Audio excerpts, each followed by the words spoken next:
Oregano tea. Yan. Maganda to sa katawan kahit wala kang sakit.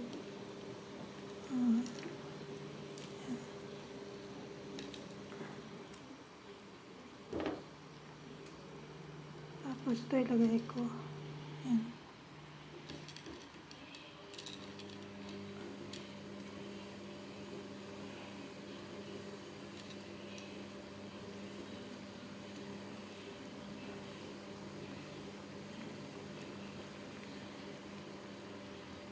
Puro herbal ang ginagamit ko.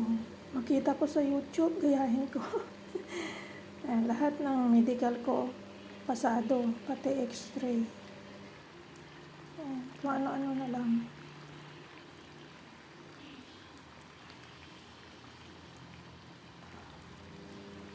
Oregano.